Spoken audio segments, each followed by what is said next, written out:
I Care a Lot is a 2021 Netflix original movie starring Rosamund Pike as Marla Grayson, a woman obsessed with success, money, and fulfilling the needs of her business.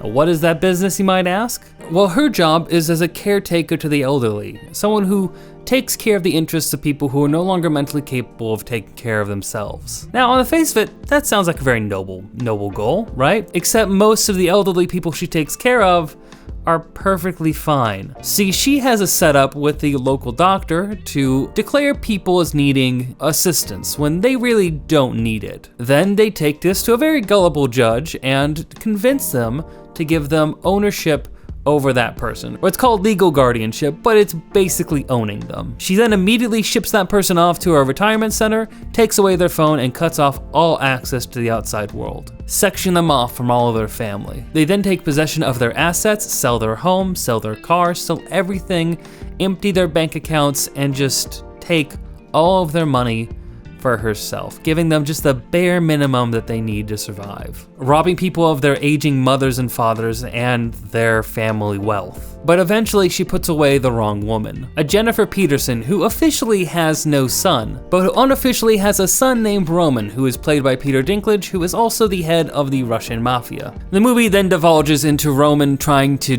do what he can using his power of the Russian mafia to get back his mother from a nursing home, which doesn't seem like it'd be that hard, but apparently it is. While Marla, on the other hand, increases over time the torture she's putting this elderly woman through to try to just extort the money she wants from Roman. Because as she says, she can easily be bought off. She just needs the right amount. This is a movie that I did not like very much at all. Marla is an objectively terrible person from all ways you can look at it, and the movie doesn't try to say that she's not a terrible person, she is, but it also doesn't give you any reason to like them. This is that trend of having unlikable main characters, and there are plenty of media that I've watched and enjoyed that have unlikable, horrible people as their main character. Before recording this review, I was talking with some friends about this. One obvious example you bring up is Breaking Bad, and Walter White is someone who is written as an objectively horrible person. From the beginning to end, he is abusive, manipulative, he is gaslighting, he is all forms of terrible. You as an audience member stick with him because Walter has a family who is innocent, who he is trying to provide for.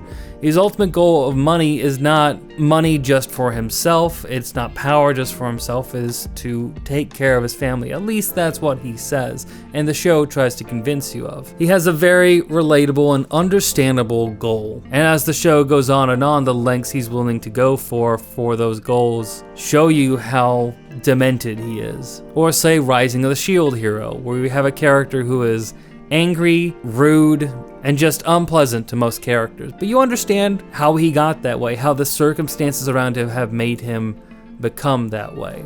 Or maybe my favorite example is Griffith from Berserk. Griffith is a character who performs all sorts of horrifying acts. He is one of the evilest characters, I think, in fiction. But there are a lot of people who still like Griffith even after all those things, because you understand his motivation, his goals, and the fact that what he's doing is towards an end and a future that he believes will bring peace. You can look at each of these characters and each of these examples and see what people like about them.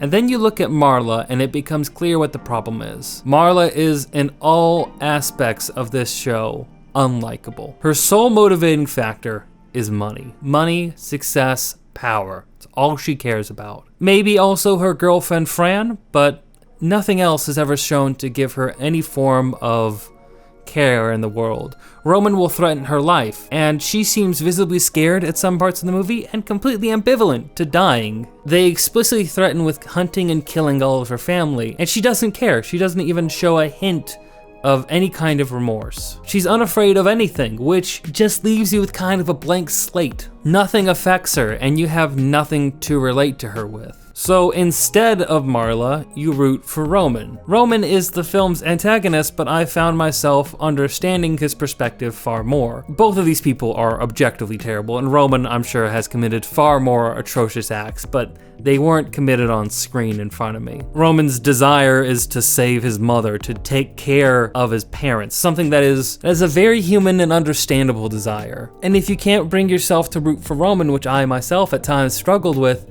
then you really have no one you're rooting for. You hope everyone loses. And there's just nothing to keep you engaged at that point. And that is where the problem comes in. This movie struggles on all levels to keep me engaged at a basic level. Anything else I talk about, the cinematography being okay, the lighting seeming kinda cheap at times, supporting cast of characters who are all very well acted, if poorly written, all of these concerns don't mean anything if I have nothing to keep me engaged in this story. And truly that's the basis of what I have to say about this. I cannot recommend I Care a Lot to anybody because it does not have a single character you're going to watch this show and relate to or understand or root for. All this movie will do is make you infuriated at a system that exists to exploit and harm elderly people, which is a good thing to be mad about, but that would have been better served as a documentary and not as an over-dramatized story with completely unlikable cartoonish characters. Skip this movie. I really don't see any reason you're going to enjoy it.